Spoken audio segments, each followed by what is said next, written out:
2, 1.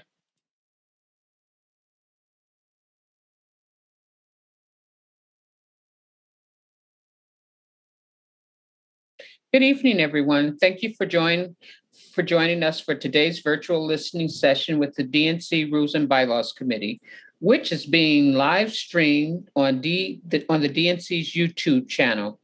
I am Mignon Moore, and I am co-chair of the Rules and Bylaws Committee, or RBC as we know it, which serves as the committee within the DNC responsible for designing the 2024 presidential nominating process and calendar. I am joined today by my fellow co-chair, Jim Roosevelt, from the Commonwealth of Massachusetts. As we move through today's session, Jim and I both are serving as your MCs. Jim will be with us for the first hour of tonight's event before departing to Massachusetts Democratic Annual Roosevelt Dinner. He's holding the flag. Before we get started tonight, I'd like to take a moment to recognize a guest on the call this evening. He's a lifelong Democrat who is always fighting for a better, fairer, and brighter future for America. As DNC chair, he is a driving force in the success of our party, and he is continually working to build the next generation of Democratic talent.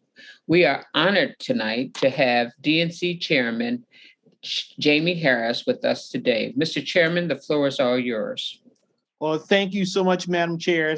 Thank you for all of your hard work and effort. Along with Jim, you all have been amazing, and I really, really appreciate your leadership. And I want to thank everyone for taking the time to be here and for sharing their input and perspectives today. I particularly want to thank some of our guest speakers. I'm looking forward to hearing all of the amazing things that they have to say about the process by which we have to select our presidential nominees in this party. I want to recognize our PAD staff, as we call them, which is our party affairs staff, and the staff at the DNC for putting this series of listening sessions together. And again, I want to thank Jim and Mignon for their continued leadership as co-chairs, and all of our members of the RBC for conducting a transparent and inclusive process. Folks, while we won't be making any decisions until our summer meeting, which is in September, today is one of several opportunities to provide historical context, highlight important parts of this process, and to make sure that all of the diverse constituencies that make up our party have a clear window into the process. We'll hear from a variety of speakers today and in the weeks and months ahead. All of us at the DNC, every single one of us, are committed to a process that brings as many voices as possible to the table and that demonstrates our values every step of the way. This process has been a great opportunity for our party, encouraging states to highlight their strengths, encouraging states to share the ways they embody Democratic Party values. These things give us a powerful chance to highlight why it is so important that we elect Democrats at every level all across the country. So I want to thank you all again for being here. I want to thank you for everything that you do for the Democratic Party. I want to thank our states for participating in this process, and I'm looking forward to the end result as we come up with yet another amazing process to select a nominee for this great party that we belong to. So back to you, Mignon and Jim. Thank you again for your stewardship of this process. Thank you, Chairman Harris. Now I'll turn it over to Jim Roosevelt, my fellow co-chair. Thank you, Mignon, and thank you so much, Mr. Chair. Those words are meaningful and great guidance for all of us as members of this committee. So thank you very much for being with us today. As Mignon indicated, the Rules and Bylaws Committee is drafting 2024 delegate selection rules and the call to the convention. This committee has been meeting monthly to develop the 2024 delegate selection rules and a nominating process that reflects the diversity of our party, gives candidates the opportunity to meet voters of all types, and ultimately produces the strongest possible Democratic nominee for president. After the delegate selection rules and call are approved by the DNC at our summer meeting in September, each state party will prepare its plan for selecting delegates to the National Convention. Next year, the RBC will review each state's plan for compliance with the rules, including the rule that sets the timing of presidential primaries and caucuses. Since 1980, the DNC's delegate selection rules have permitted each state party to determine when to hold its date of those contests falls within a predetermined window. Traditionally, the RBC has exempted Iowa and New Hampshire. Beginning in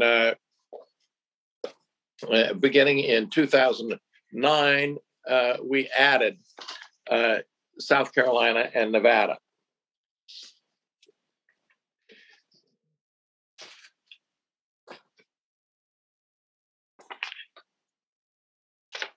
The members of this committee are committed to taking a critical look at all aspects of the nominating process, including how the pre-window states are selected and exempted. To that end, the committee recently approved a resolution that allows the RBC to select up to 5 states to hold early contests based on a set of criteria that includes diversity, competitiveness in the general election, and the ability to administer a transparent and verifiable process. In striving to create a truly inclusive process, the RBC also agreed to hold 4 virtual public hearings in which party stakeholders are given the opportunity to voice their views on the pre-window schedule. The purpose of these listening sessions is to create an official record of input on the pre-window schedule from Democratic Party stakeholders who do not have an official platform to provide their comments, such as RBC members speaking at an RBC meeting. These sessions will allow constituencies an opportunity to provide RBC members with insights on how to ensure a diverse, inclusive, and transparent process. And while our speaking time is limited during each session, the DNC has added a portal to its website for all interested parties to submit testimony for the RBC's review. You will receive a link to that portal in an email follow-up to this session. Stakeholders like you, representatives from constituencies like SEIU and UFCW and advocacy groups and others will all be able to use this portal to participate in the process. You'll receive that email, and I believe we will also have the address for the portal in the chat. Before we begin, would you like to add anything, Mignon? Thanks, Jim. I would like to acknowledge the team helping facilitate this session. We have the staff of the Office of Party Affairs and Delegate Selection, Office Assistant Jenna Whitaker, PATS Advisor Rick Boylan, and Director Veronica Martinez-Roman. We also greatly appreciate all the help from our DNC counsel, Graham Wilson and Andrea Levin. This program is also supported by the Association of State Democratic Committees, DNC coalitions, research, mobilization, and the political departments, and the Secretary's office. Thank you, everyone, for all that you've done to get us this far. If you have any questions about the work of the DNC Rules and Bylaws Committee, please don't hesitate to contact our team. Now let's begin our listening session. Jim and I will call on speakers who will offer remarks and then answer any questions the RBC members may have for them. Once there are no more questions, we will move on to the next speaker. Jim, I will pass this over to you. Thank you, Mignon. So our first speaker tonight is Dr. Larry Sabato. He's well known to most of you from his frequent commentaries in the media. He's actually received 4 Emmys and is recognized as one of the nation's most respected political analysts. A Rhodes Scholar, Dr. Sabato is the founder and director of the University of Virginia's Center for Politics. He is the author or editor of 24 books on American politics, and the University of Virginia has given him its highest honor, the Thomas Jefferson Award. We're thrilled to have you with us here, Dr. Sabato. Thank you very much, Jim. It's delightful to be with you and appreciate the opportunity to offer a few remarks. I have to mention a former student I see there, Frank Leone, from many years ago. He's much younger than I am, but now he's fully retired and I'm still working full time. I don't understand how this happened. And Susan Swecker, the great Virginia Democratic chair. I'm glad to see her here as well. I'm being of a certain age, I remember all of the revisions of democratic rules. I was even in Chicago the week before the disastrous 1968 convention. And I think the McGovern-Fraser reforms that followed that convention were appropriate. Obviously, some of them didn't work particularly well, but the intent was good.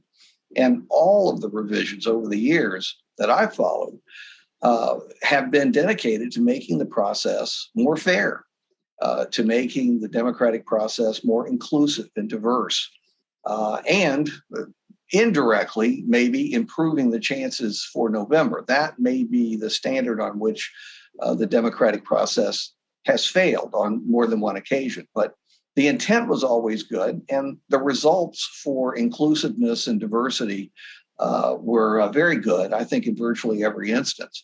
But there's always room for improvement, and we've been following that. All of us have been following this process for so long that we can see some clear flaws in the process. So I think the history is a good guide, but getting into the present, I think you have to take a limited perspective on what the selection process can actually do for a party. Realistically, it's only going to be one element in the eventual election of a president, should the party be lucky enough to elect a president. That doesn't mean it isn't important. It's very important, but the economy and social issues and war and peace and lots of other big issues probably have more to do with the actual election of a presidential candidate in the fall. But what a party can do with the nominating process is to give itself the best possible chance to weed out potentially bad nominees and select one of the stronger nominees, maybe even the strongest nominee. And the second thing that I think the party hasn't focused as much on is using the primary process to build a general election foundation in key states. And I know you're looking at that and want to do it. I don't recall the party having done that in many states. I can't recall any states. I do remember the Obama campaign in 2008 doing something that was very smart. They had the convention in Denver, and Colorado had been voting Republican pretty consistently, but it was on the edge demographically, much like Virginia was, Susan. I think the 2008 campaign helped Virginia to tip over into the Democratic camp. Well, 2008 also helped Colorado to tip over into the Democratic camp. And the Obama people put a lot of emphasis on building an organization in Colorado, using the convention as the opportunity to bring people together and send them out into the field and so on. There's no reason why the same thing couldn't be done even earlier in the process in primaries. So I know you're talking about selecting 5. You've got 4 early states right now. 5 will give you the opportunity to put a new state in there, and you may well decide not to continue at least 1, maybe 2 of the current early states, but certainly 1. I won't mention any names because I don't want to insult Iowa. But that was a joke. It was a joke. Anyway, seems to me that the process that you've got for most of those states is a good one, and that they're good starting points for the party looking toward the general election. Clearly, Nevada and South Carolina are, I think, in the strongest position in terms of making the argument for continuing. New Hampshire, it's more divided. I think it's a terrible idea to continue having 2 small, disproportionately rural, heavily white states lead off the process. And that's what we've had for years in both parties. Now, frankly, that suits the Republicans just fine. That fits their party constituency almost perfectly. But it certainly doesn't fit the Democratic Party constituency, the constituency that would have to turn out in large numbers to win a general election. So clearly there's some work on the front end to be done. What kind of work will depend on what you say and what you decide to do.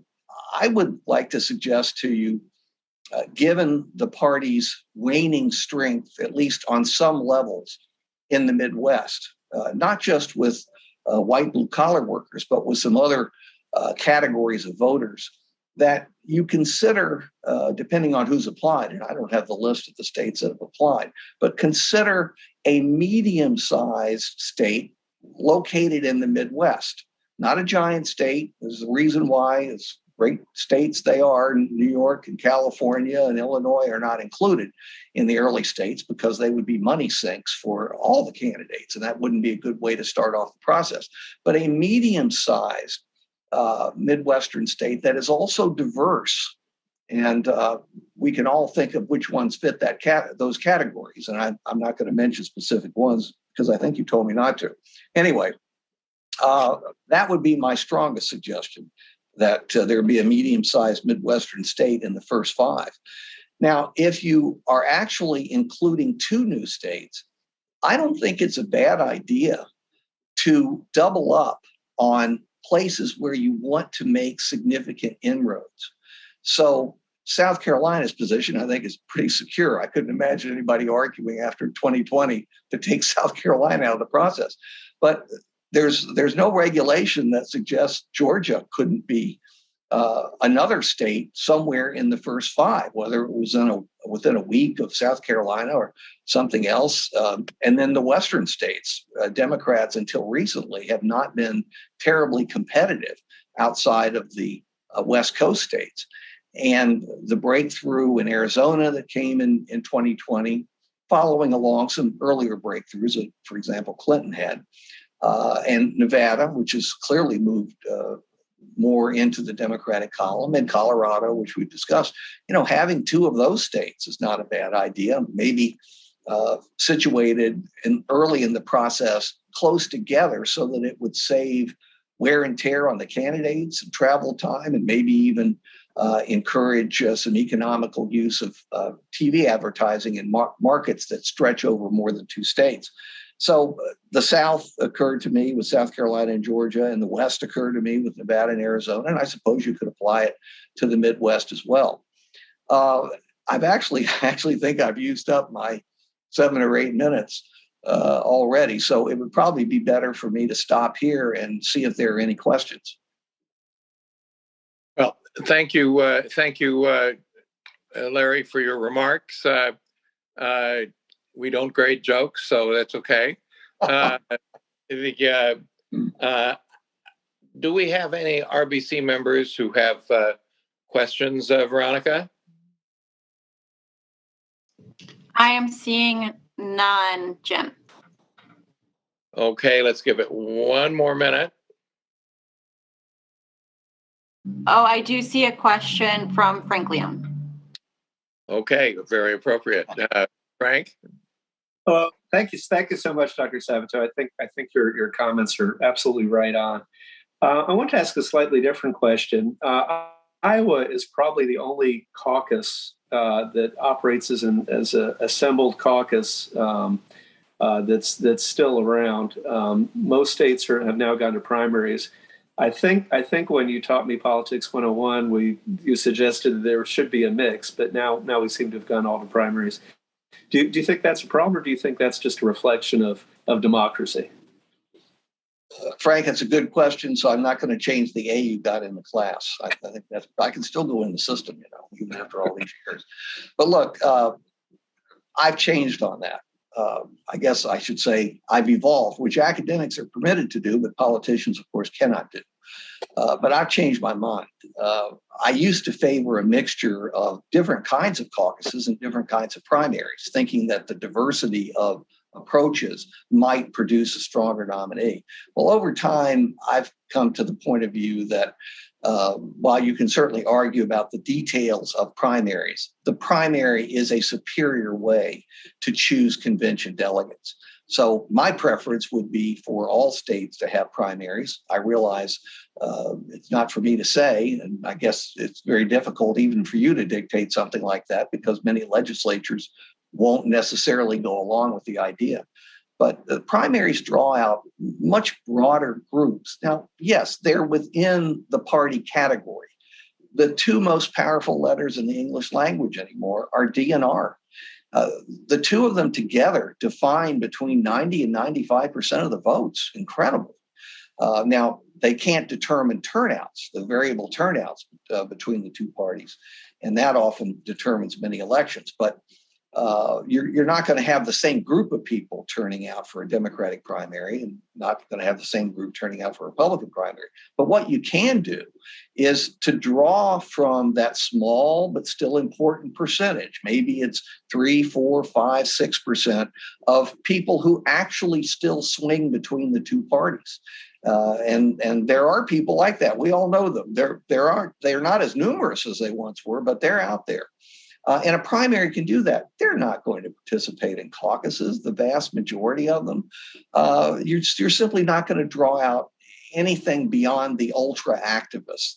So primaries would be my answer. And you got me there, Frank. I have changed my mind.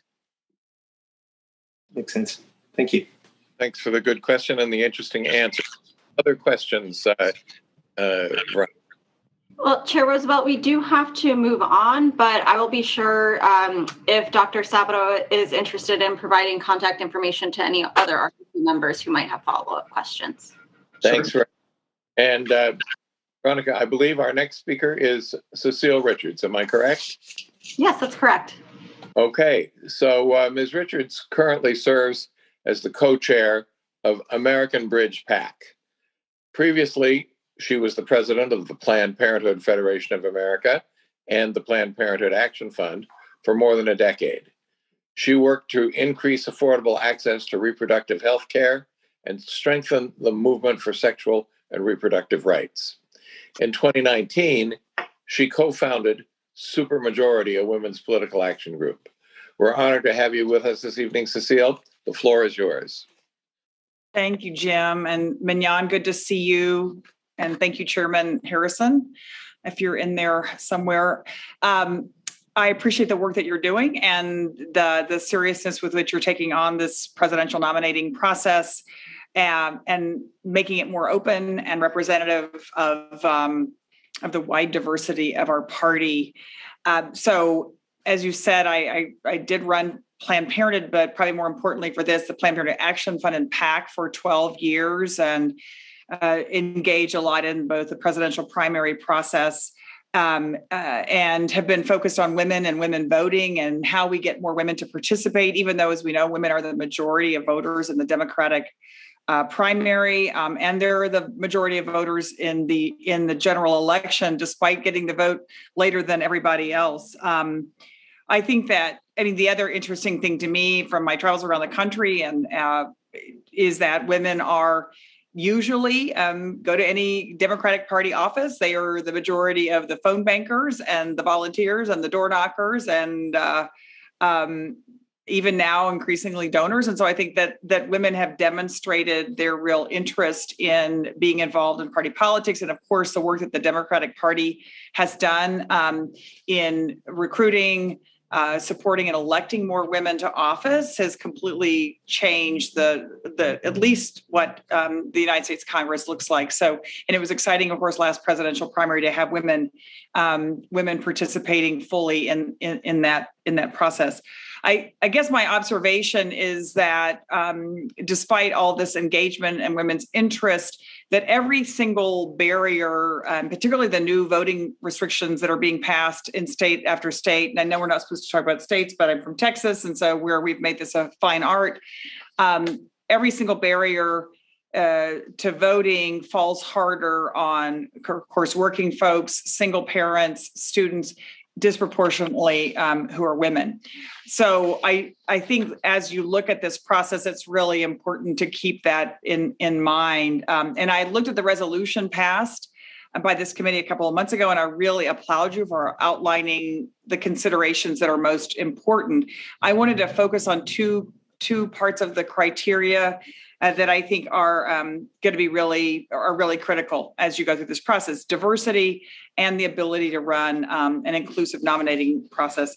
Clearly, I'm very focused on the efforts by the Republican Party right now to undermine not only our voting rights, but our reproductive rights and pretty much everything else. And so everything we can do to model what a democracy looks like, which is what this country wants, I think is incredibly important. So these are the things I guess I would look at. One is, does the state voting process take into account working mothers, single moms, students, and people with other economic barriers, transportation, shift workers, et cetera?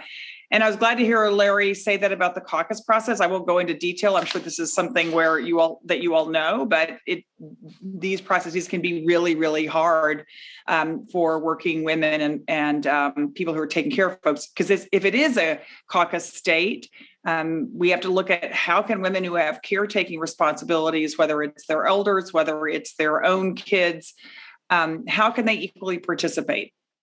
And is the caucus system one that encourages people rather than intimidates participation? I'll never forget being with a group of women in Maine who were in the last, not the last presidential primary, but the one before. They were really intimidated about going into the caucus process and standing up for the candidate that they supported. I think that's just that may not be fair, but I think it disproportionately impacts women who don't want to get into a big fight with their neighbors over who they're supporting in the presidential process. Second, I'm really glad the committee is focusing so significantly on diversity. It's critical that in this phase of the process that it reflects our values as a party and in the incredible diversity of this party.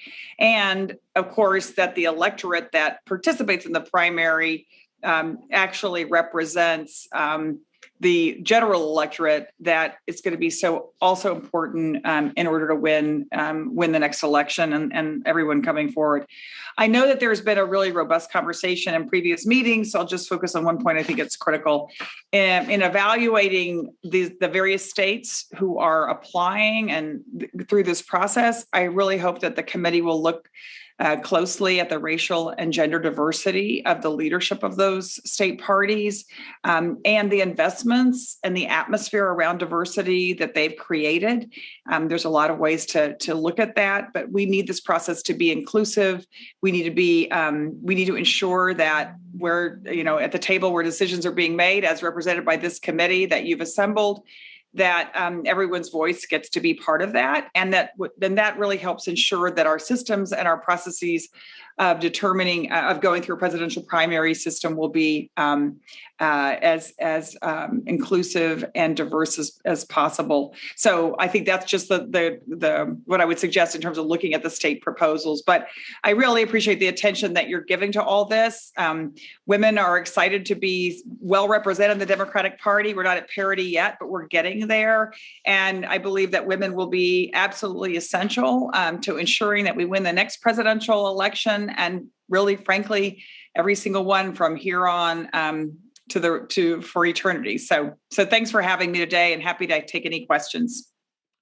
Well, thanks very much for those thoughts. They're very valuable. You raised a point that I think is we haven't discussed explicitly, which is that all of our state parties are formally diverse. They, but in making this choice where we pick a party to run a process that has additional influence, taking a look at whether their leadership is truly diverse, I think is an important thing for us to keep in mind. So thank you for that reminder. Jenna or Veronica, do we have any questions? Chair, I'm not seeing any, but I'll give it one more moment. I would just say to that too, and there may not be any questions, which is cool, but I just think, Jim, it's also that, women know whether they're welcome or not in spaces, as do other people who've been traditionally perhaps not not at the table. And so I think it's how we hold ourselves as a party, and it does make a huge difference, and it makes a huge difference in terms of the people who want to run for office. And as we know, this is about the presidential primary process, but it's also about what kind of how this party actually ensures diversity and representative office up and down the ballot. So I really appreciate that. Very important. Thank you very much. Any questions come up, Veronica?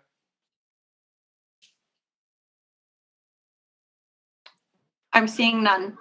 Okay. Well, thank you so much your time and your thoughts, Cecile. As Mignon mentioned earlier, I have to leave early this evening.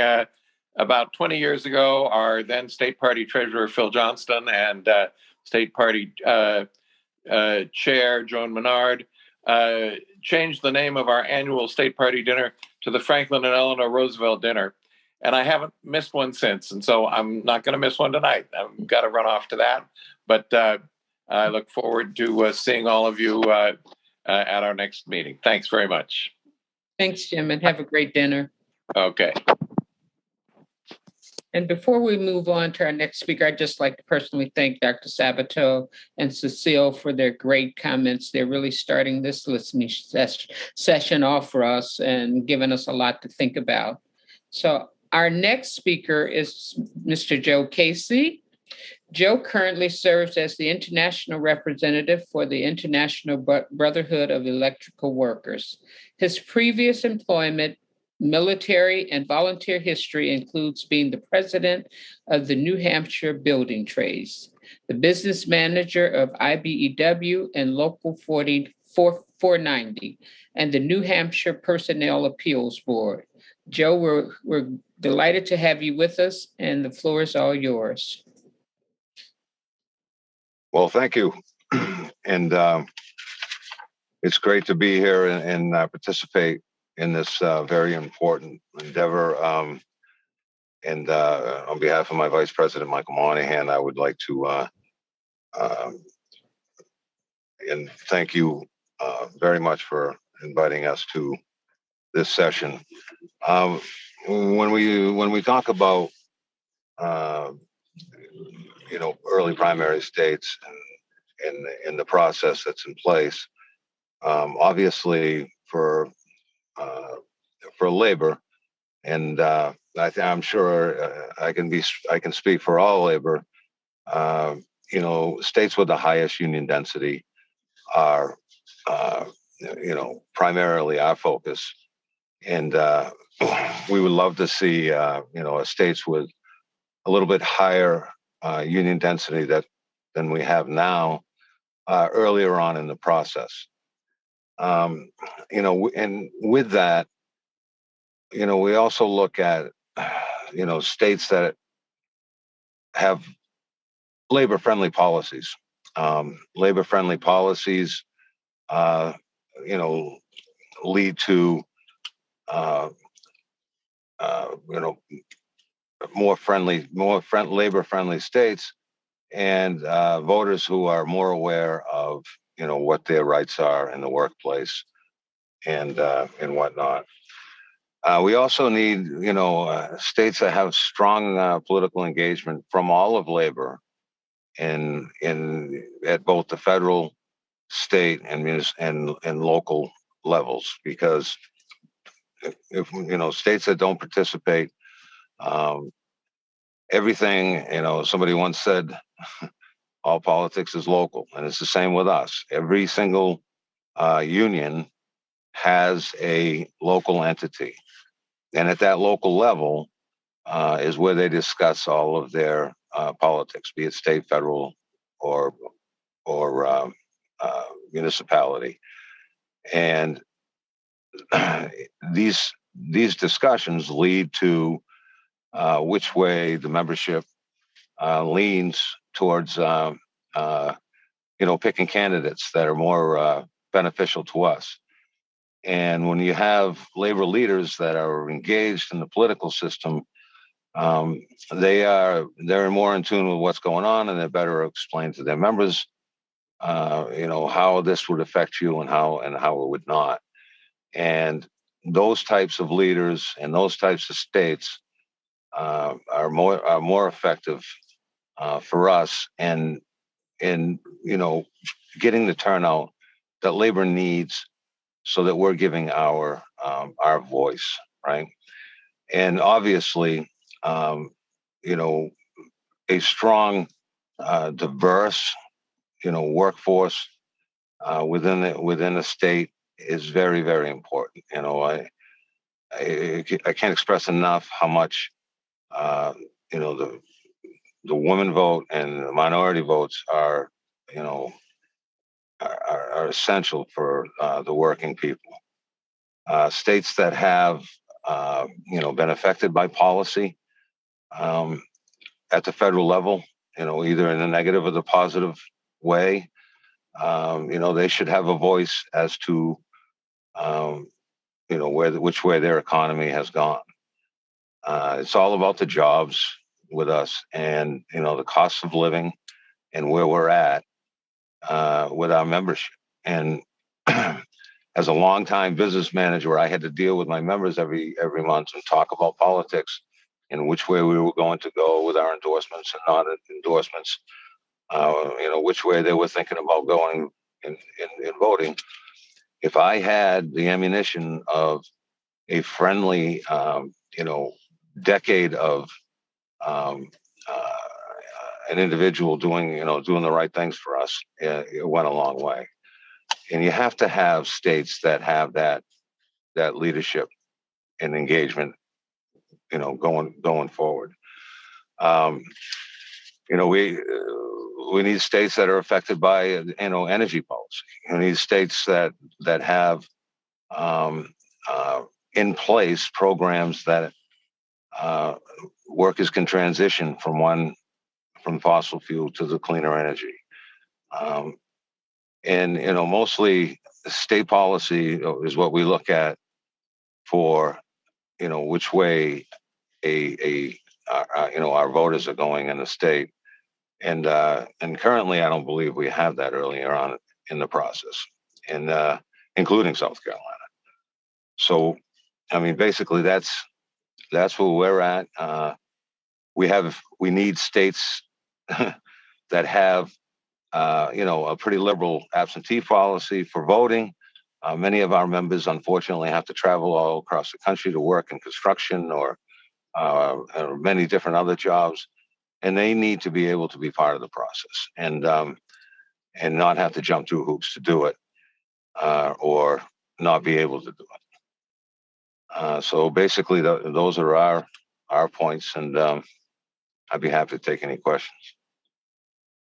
Thank you so much, Joe, for reminding us of how important labor has been to the Democratic Party and to our coalition. And so thank you for recentering us on that. Do we have any questions for anyone for Joe?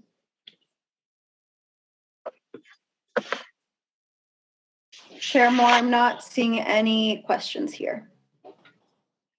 We'll give it another minute or so. I think he was so effective until we can take that as we got it. Yeah, and I'm from New Hampshire. We still got it, Joe. So with that, I think we will move on to our next speaker, who happens to be a personal friend of mine. So I get to introduce her with all her various titles. Tonight, we're going to hear from Reverend Dr. Regina Lynn Thomas. Reverend Thomas formerly held the office of Secretary of State for New Jersey, and she's now the director of the Human Rights and Community Relations Department of AFT. From 1997 to 2007, Regina worked for the DNC as the base vote director. Additionally, as the political consultant, she served on the Democratic Senatorial Committee, specializing in the African American vote turnout. Regina, we are thrilled to have you, and I am thrilled to introduce you. The floor is yours. Good afternoon, good afternoon, good afternoon.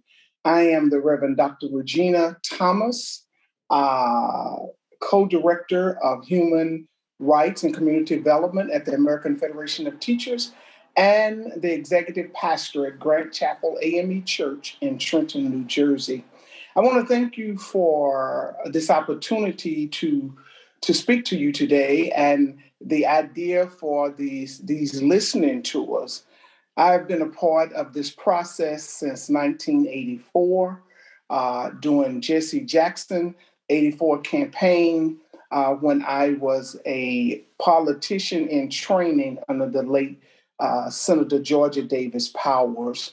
And Kentucky went through some reiterations of this process and had the only female governor in the country, Martha Lane Collins. And so the opportunity to come to you to continue to urge you to be as inclusive in the process as possible. All too often, those of us who are Democrats sometimes get caught up on processes like this as we are so taken to the election dates and party leaders are so busy moving in order to make all of these pieces come together. And so the opportunity to engage particularly faith leaders and people of color who have been so loyal to this party over years.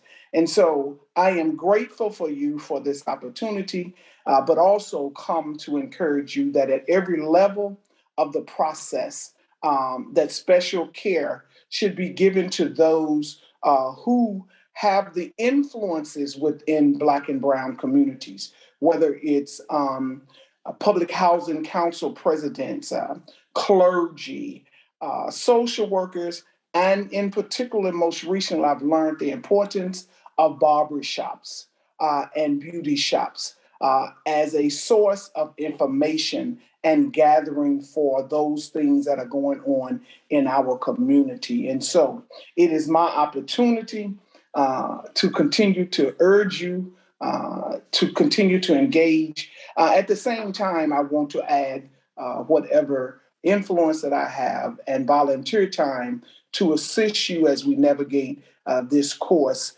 particularly in the Northeast quarter of the United States.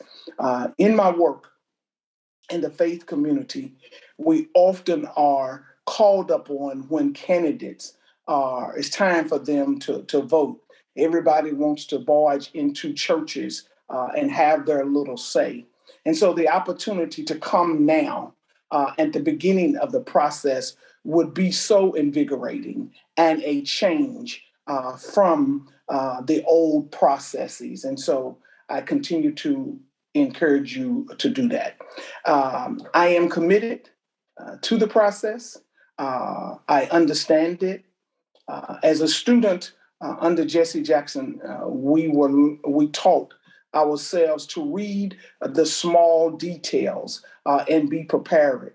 And so in that opportunity, in the state of Kentucky, we had the opportunity to beat the only female governor because they were preoccupied with a U of L and UK basketball game. And we literally were able to count numbers and maneuvered them by having more people present. But that was all because we were told from the Jackson main office, dot I's and cross T's. And so thank you for doing that in this meeting. That's it. I am open for questions.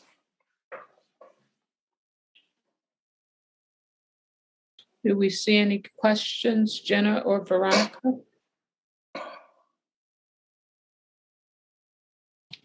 Chair Moore, I'm seeing no questions. Thank you. Thank you again, Regina, for joining us tonight. Okay. So now our next speaker this evening is Dr. Hans Knoll from Georgetown University. Dr. Knoll's research is on political coalitions, political parties, and ideology with a focus on the United States. He is the author of Political Ideologies and Political Parties in America and a co-author of The Party Decides, Presidential Nominations Before and After Reform. Dr. Knoll teaches on parties, elections, political history, political methodology at Georgetown University. Thank you for joining us, Dr. Knoll, and you'll have to tell me later how I can come join your class. You are absolutely welcome anytime. I'm sure I'll put the mic in front of you and you can tell the students all kinds of wonderful things. Thank you all for having me. I'm really happy to be here to talk about the implications of some of my research for the decisions that you'll be making. I've been studying the sort of implications of how parties choose presidential nominees for a good part of my career, and I've been following the process this year really closely. I'm really been impressed by the attention that this committee has been paying to trying to get this right. And so what I'd like to do is share a little bit of the insights from our book on presidential nominations. I want to sort of summarize the book, The Party Decides, Presidential Nominations Before and After Reform. It's literally about what happens when you make some changes to how you do the nomination process. And then I want to draw out two implications, I think, from that I think might be worth thinking about. So most of my thinking about this draws on this research agenda that begins with this book, The Party Decides, that was co-authored with Marty Cohen, David Carroll, and John Zoller. And the four of us and a number of other people have been working on other aspects of this question for some time since then. The Party Decides is an academic book, so it speaks to other academics, although it did end up having some sort of impact among political commentators, especially in the 2016 cycle, because they thought it did a pretty good job of explaining how the nomination process played out in the Democratic Party with the nomination of Hillary Clinton, but not such a great job of explaining how Donald Trump managed to win. And so there was a lot of attention to it then, and that's caused us, of course, to rethink a lot of things. So the argument of the book, briefly, is that despite what some people might worry about, both political parties in the United States have been able to choose broadly acceptable consensus candidates most of the time through the primary process, despite the difficulties of doing it with the primary process. And the way that they do that is that party leaders and activists and notable elected officials, people like yourselves, but also members of Congress and anyone else, have this sort of informal conversation about who they like, who is running for office, and voters pay attention to that, and that's really a useful information for them. I think it's best to understand this sort of in a context of what was then the conventional wisdom among political scientists, which was that after the McGovern-Fraser reforms of 1968, the shifting the decision to primaries and caucuses meant that other important players in the party ceased to be so important. So prior to 1968, both parties did hold primaries, of course, but they didn't matter as much, at least in terms of deciding who was going to be voting for, the nominee. That's because delegates were mostly not selected through those primaries. Primaries did matter in an indirect way, and this is important because I think they can still matter this way, because primaries would be a place where you could get information about how well a candidate would do when they're actually facing voters. So, like the famous example of this is John F. Kennedy, who a lot of party leaders liked. They were really, sort of keen to nominate him, but they were reluctant to nominate a Catholic they thought might have some trouble in the general election. And so Kennedy competes in primaries. He wins in West Virginia, and that's a signal that he can get support outside of his sort of own world. And similarly, we might think today that a candidate who is from the South or the Midwest might want to prove themselves by winning in the Northeast or vice versa. And that kind of logic is not so much about building up delegates, but in the signals that you might get from the nomination process. So the McGovern-Fraser reforms changed this because now you have to actually win in the primaries and caucuses. You actually have to accumulate delegates. And so some people thought that what this was going to mean was that all of the careful thinking about who has broad appeal and does a candidate have appeal to all of the important constituents in the party, that was going to go away. And a very, very brilliant political scientist, the late Nelson Polsby, wrote a book, Consequences of Party Reform, in which he argued that was what's going to happen. Polsby's argument was that without a convention in place to sort of serve as where you're going to negotiate with different factions in the party and different groups, try to sort out any conflict, some narrowly factional candidate, someone who has maybe only a plurality of support within the party, could do well in Iowa and New Hampshire and then leverage that to success in the rest of the states. It's actually a story that's a pretty good explanation of what happened with Donald Trump in the Republican Party in 2016, where he just did well early on, and then other people couldn't survive in the primary process much longer, and then he eventually gets to a point where he can win with more also closer to a majority of the voters in the state. But that actually happens, plausibly could happen a lot. And Polsby was afraid it would happen a lot. And so he was worried because you want to have a broadly acceptable candidate, somebody who is sort of appealing to all of the different elements of the party. We've just heard the last several speakers were a little bit talking about, here's the importance of labor unions as a constituency of the party, and the importance of women, and these are important groups that you want to appeal to, and you want to make sure that you don't have a candidate who's only got appeal to sort of one group. So we observed that Nelson's fear wasn't in place, that in fact, there was a process playing out in what we call, and what others had called, the invisible primary, that shifted some, allowed there to be some communication about who was useful in kind of the same way that winning in West Virginia helped John Kennedy. The story here is that the party, much of the party's activity is really informal, but that influential people in the party have conversations. They're in public and in private, and they do that before any voting takes place. And then voters hear about this, and in particular, they hear about sort of the consensus. Everybody seems to like this candidate, and that is influential, especially to voters who identify with the party.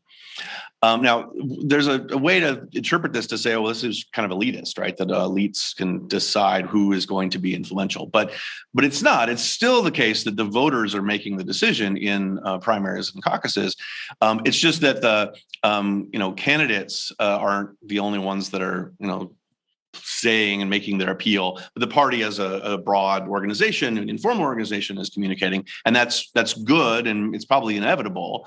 But it's good if the party can be thinking about who is good for uniting everyone in our party. In that sense, the way that I like to sum this up for students is that it's really a question of what perspective you want to take on the decision. You can look at this from the point of view of the candidates and say, well, what's best for this candidate or that candidate? That's a totally reasonable way to think about it. But only a handful of people, even in 2020, only a handful of people were running for office, whereas most of the people in the party are not running for office, but they have a perspective and opinions too, and we want to include that in the conversation. So if that's the way that the process works, it's not merely who's winning in these states, then there's, I think, two lessons that I would recommend you sort of draw from this. And they both have to do with a tension that exists between the concern on the one hand that Nelson Polsby had of wanting to mitigate momentum. Candidate could win early in a couple of states and then, bounce to the front without having been carefully scrutinized. And at the same time, wanting to allow less well-known candidates to succeed. We want them to be able to appeal to voters. And if they have that appeal, we want it to go somewhere. So we want sort of a tension between that of a process that works well with with allowing people to succeed in early states, and then also wanting to sort of temper the effects. And I'll note there's some really interesting work by Caitlin Jewett, who's a political scientist at Virginia Tech, on what she calls meaningful participation in the primaries, where the concern for a lot of voters is that they never get to weigh in on the process at all, and they feel like it's all being determined by a handful of early states. And this is unfortunate, and it tends to turn off voters. So what I think how we should guide this trade-off is the two consequences I want to suggest. One is you want to maximize the information that you get out of early states, and then you want to minimize their consequences on actual delegate selection. So by maximize information, what I mean is you want to have a diverse set of states that, like in the pre-reform period, can be used as signals of appeal, not just as allocating delegates. That's more or less how it works, right? Like the number of delegates that are literally assigned at the Iowa caucuses is none, because there's a whole process that follows after that. But who wins in Iowa is meaningful, and you say, oh, well, this is a candidate who can succeed in this early state.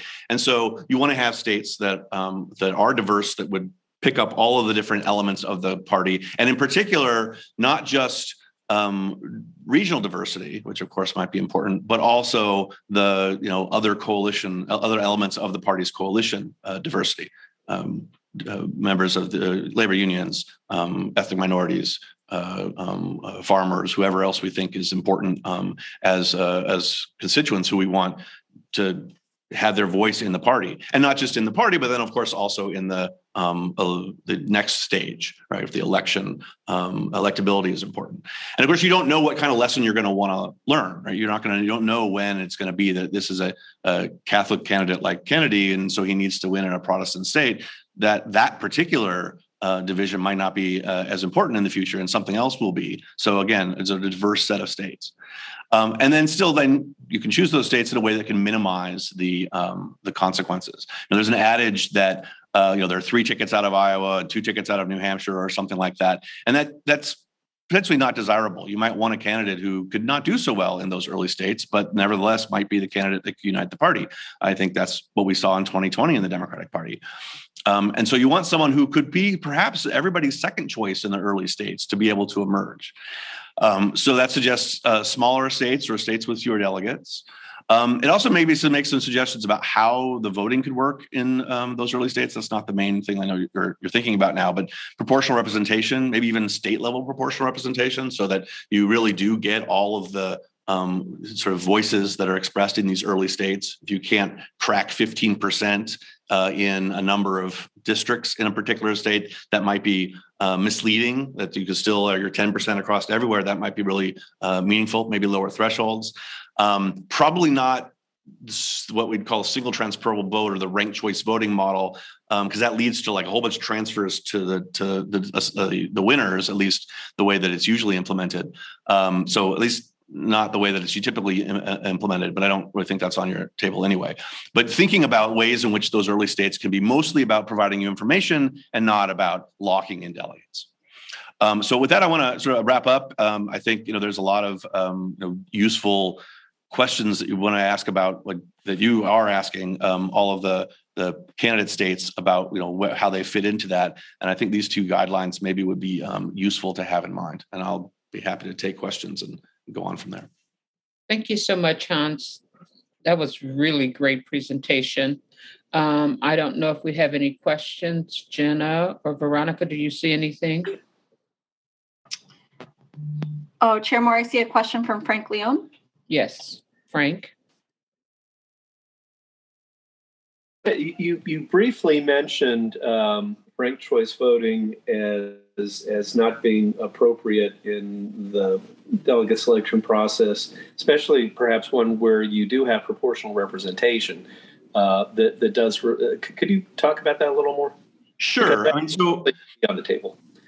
Okay. Yeah. Sure. So I mean, I think if you had proportional representation, then the ranked choice, what the ranked choice voting allows you to do is it allows you to say, oh, well, this person is my 3rd or 4th choice, and since my first choice doesn't crack the top, then we should move on down.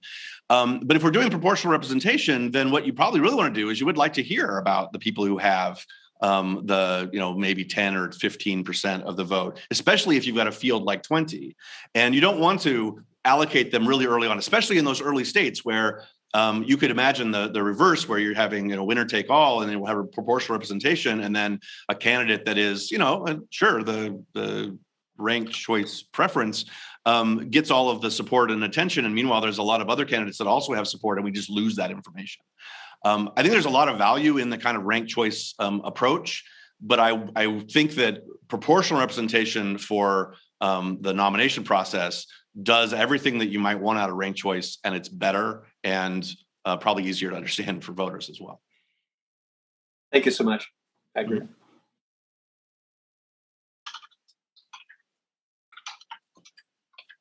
Are there any more questions? I'm not seeing any additional questions. With no additional questions, we will move on to our next speaker. Hans, thank you so much for the presentation. If we have any follow-up questions, I'm sure the staff will get back to you. Sure. Thanks so much. Thank you. Our next speaker is Dr. Judith Ann Scourfield McLaughlin from the University of South Florida.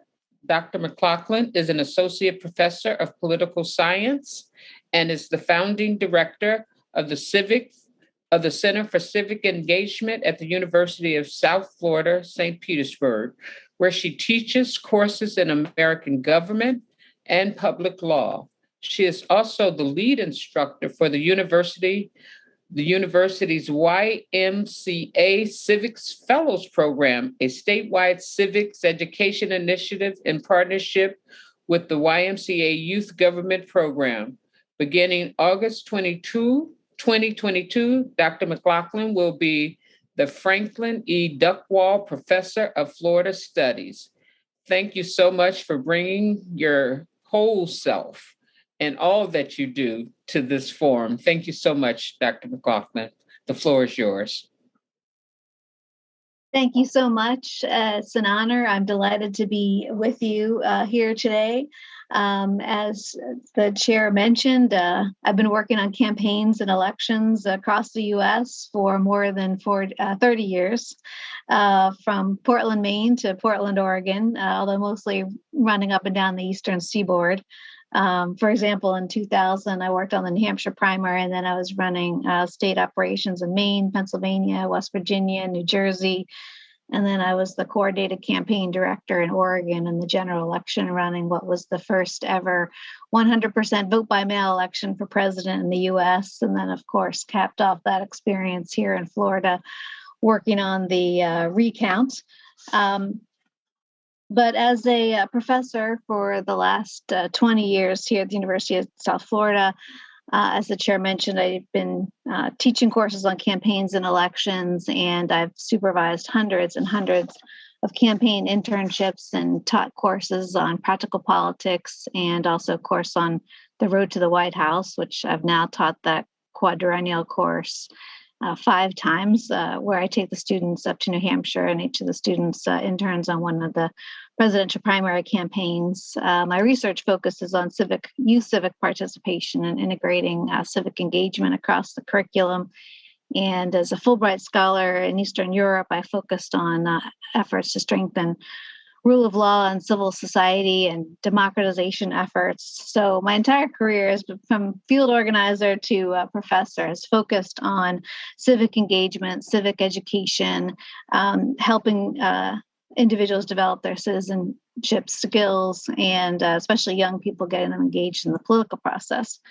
So you will not be shocked that I'm here to talk to you about the importance of retail politics. And as you're taking this critical look at how to improve the presidential nominating process, which I applaud you all, and I thank you so much for all the time and the intention and the research that you're doing into making these improvements, adjustments to the calendar, to the sequencing of the state contests and the delegate selection process. So as you're considering those applications from the 20 states, and you're deciding on which 5 best represent the diversity of the party, racially, ethnically, geographically, economically, et cetera. And as you develop that process that we hope will produce a Democratic Party nominee who is going to be the most competitive nominee for the general election, that you ensure that there's a state included in that mix that has the capacity, the political tradition, and the experience with strong grassroots organizing and a history and a tradition of retail politics in that state. And the capacity for retail politics and grassroots organizing work can make a significant difference, a decisive difference in the outcome of the primary elections. So I'm speaking to you today from my home state of Florida, where we have more than 14 million voters, 10 media markets. It takes tens of millions of dollars to run a competitive statewide campaign here in Florida.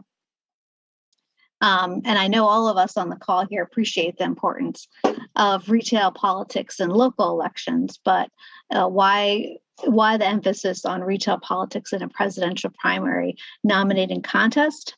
Well, again, I feel that having a state focused on retail politics, or where retail politics are possible, will ensure a more diverse array of candidates, not just candidates who already have name recognition, who already have millions of dollars raised, but a variety of candidates that may be the Democratic Party's best candidate to lead the party and to go to the White House. So as you're evaluating these state applications, I hope you'll think about, what are the costs to run a campaign in that state, the costs of the the media buys and the size and how much time and energy and money it's going to take to launch a campaign, for candidates to launch a campaign there.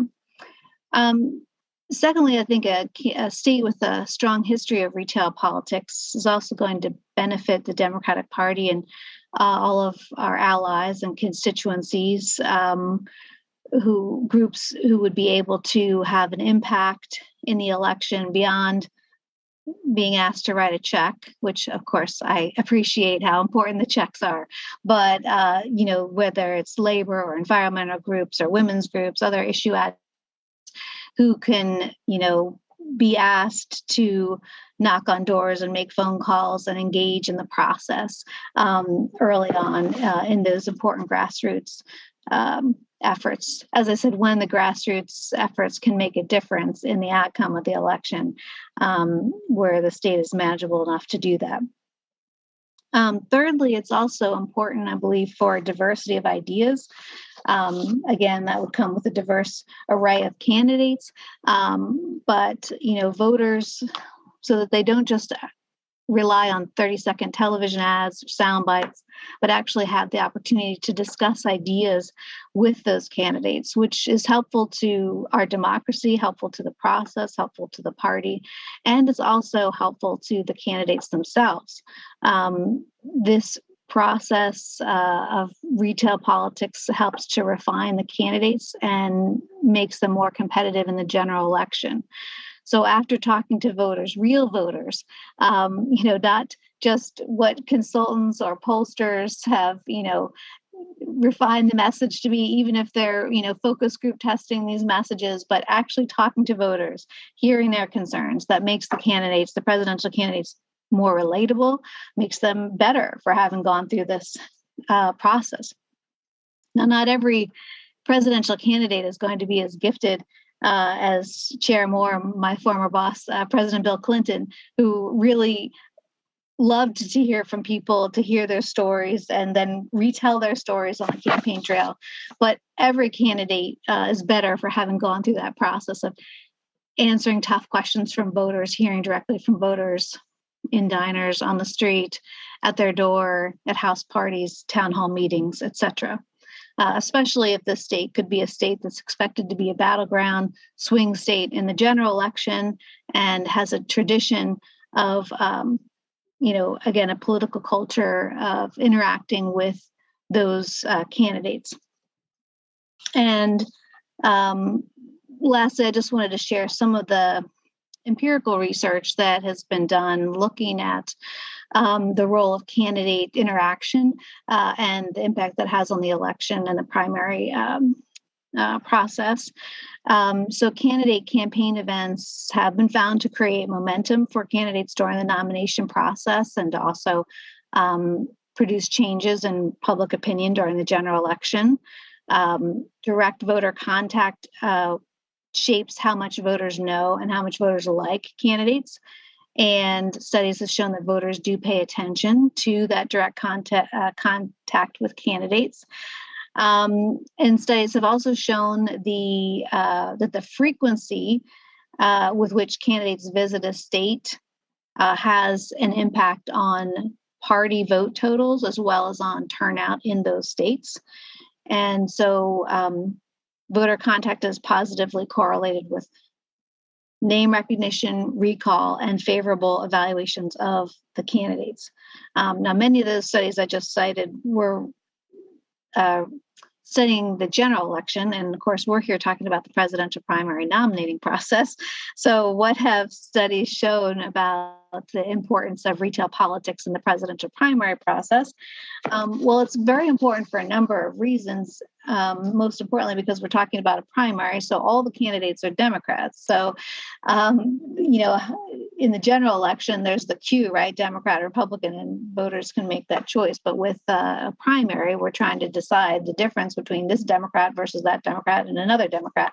So how do we learn about those differences in a crowded primary field when the voters, again, are lacking that party label to make those distinctions?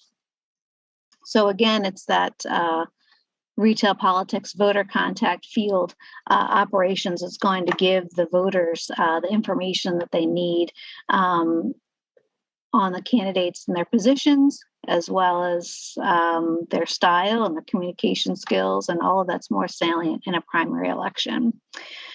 And studies that have looked at the effectiveness of various kinds of field, whether it's phones, mail, candidate events, door-to-door canvassing, that contact with the candidate is obviously as you might expect, the most robust impact on voter preferences. So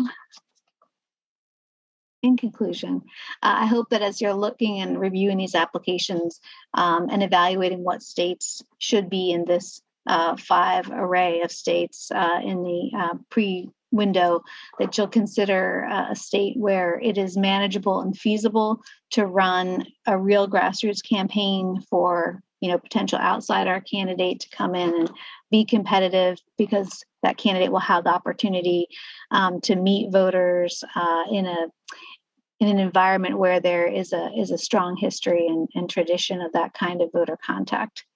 So I'll leave it there, and I look forward to your questions. Thank you very much again for having me.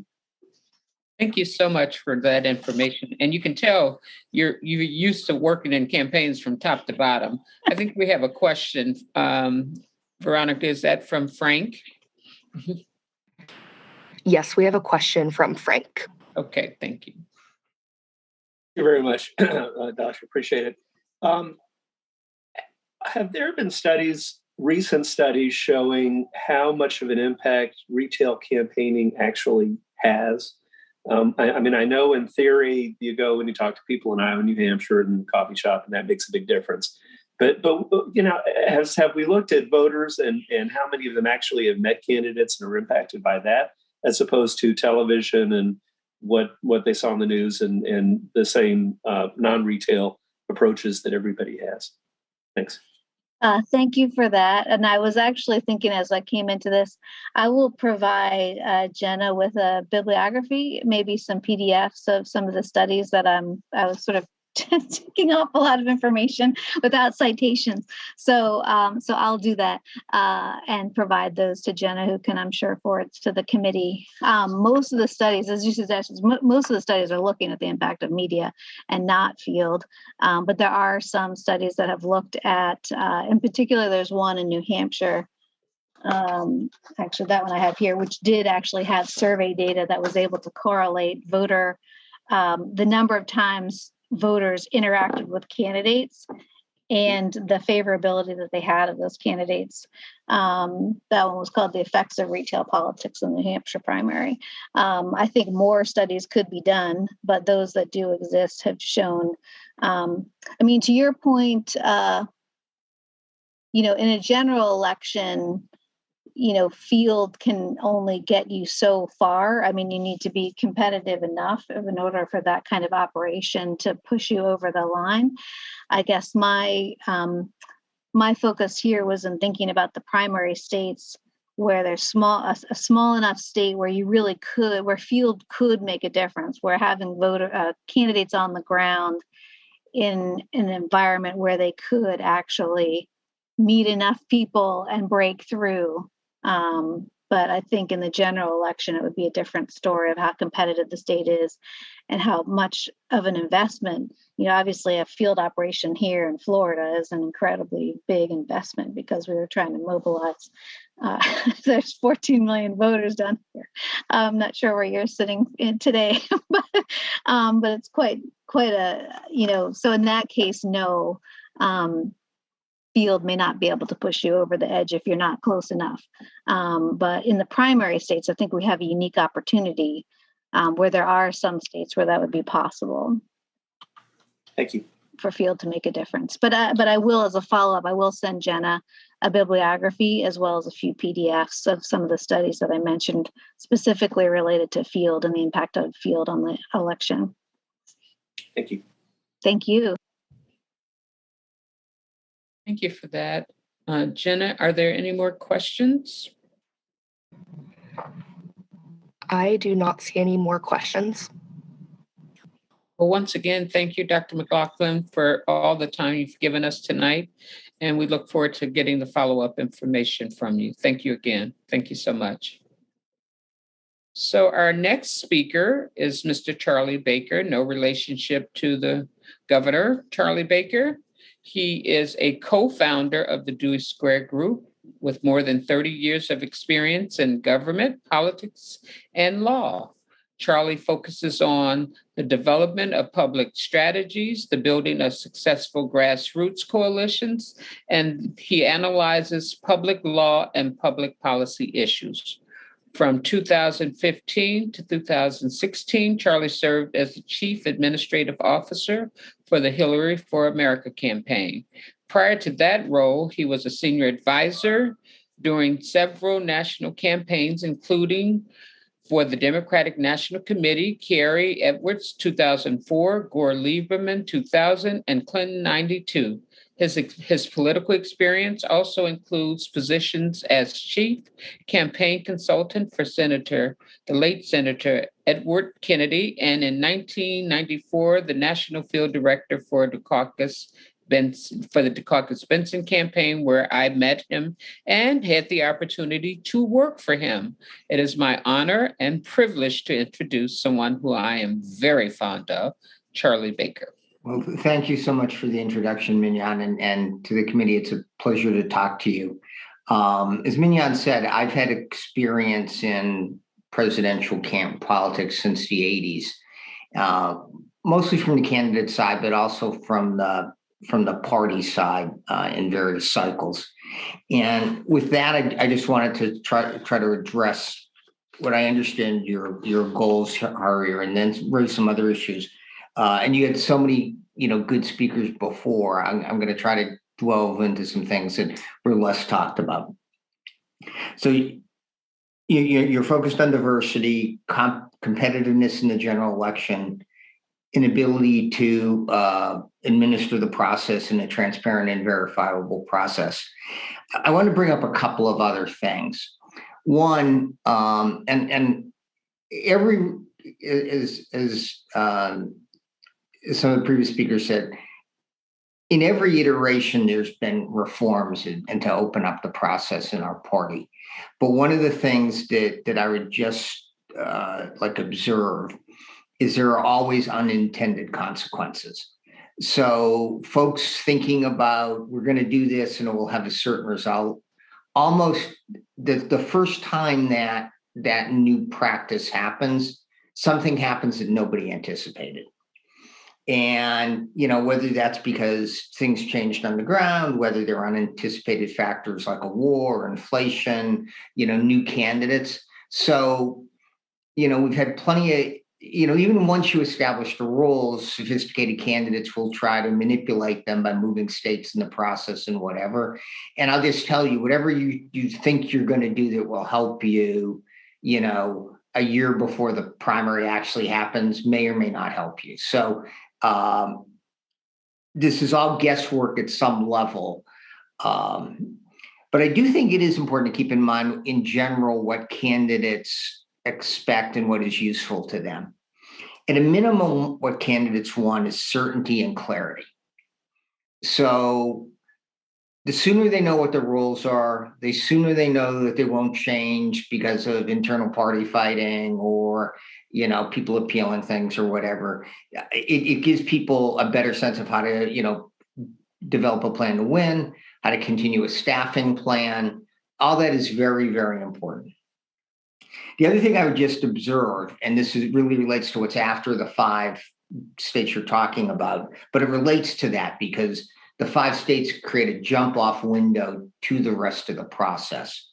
As a general matter, an elongated process creates a situation where in the final months before the convention, the ultimate nominee will have a lack of funds and will have a very difficult time doing general election planning.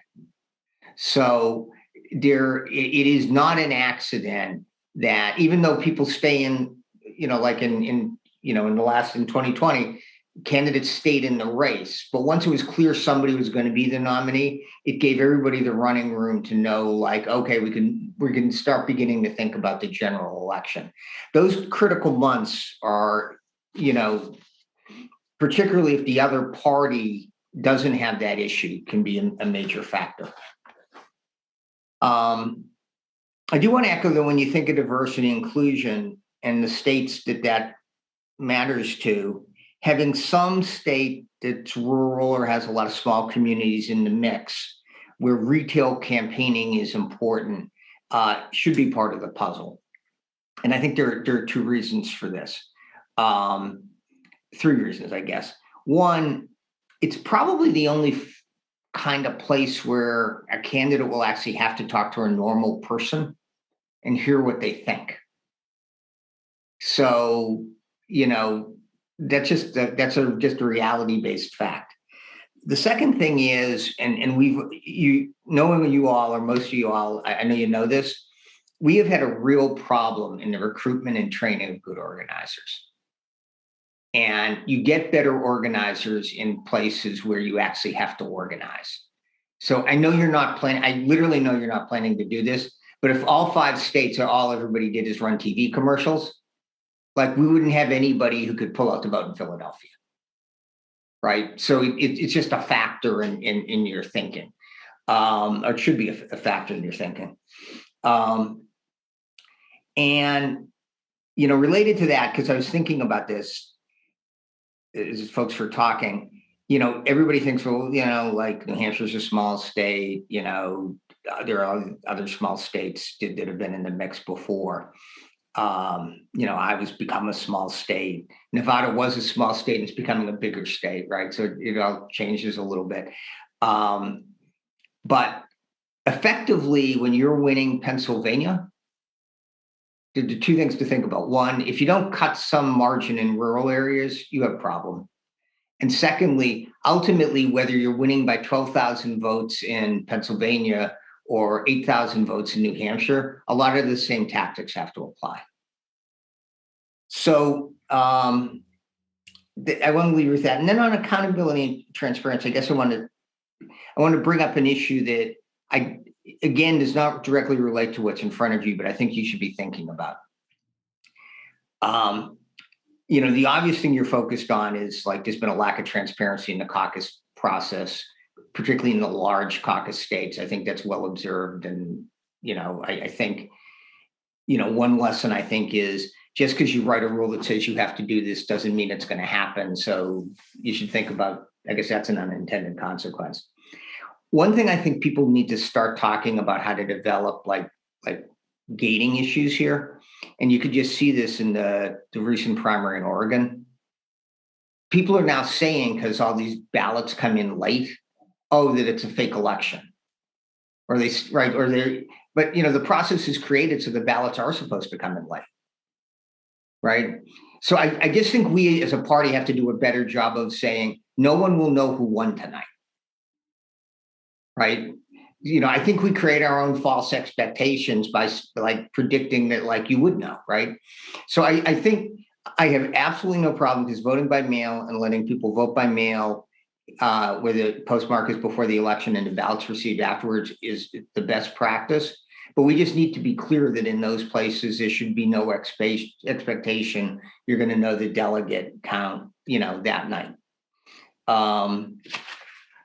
So with that, I thank you for your time, and I'll take any questions if there are any. Jenna, do we see any questions in the queue? I do not see any questions from RBC members. Oh, we do have. We have a comment from Don Brazil. Charlie is right about being clear that it may take time to count all the votes. Mm-hmm. I agree. Mm-hmm. Well, with that, Charlie, thank you so much for giving us some time tonight. Hope you feel better. Oh, yeah. Thank you. Bye. Bye-bye. Members, that concludes our agenda for the evening session. So before we go, are there any questions? And if you have questions, please raise the hand feature, use the raise the hand feature, and Jenna will call on you because we definitely want to acknowledge any questions that you might have. I think we saw Ms. Brazil, but she must have did that by mistake.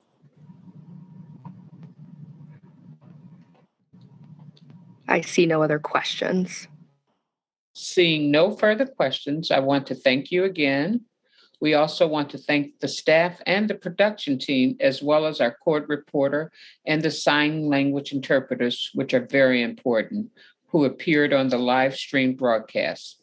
Thank you all for participating in the process, and we look forward to working with you over the next coming months as we get to the end of this process. Thank you so very much.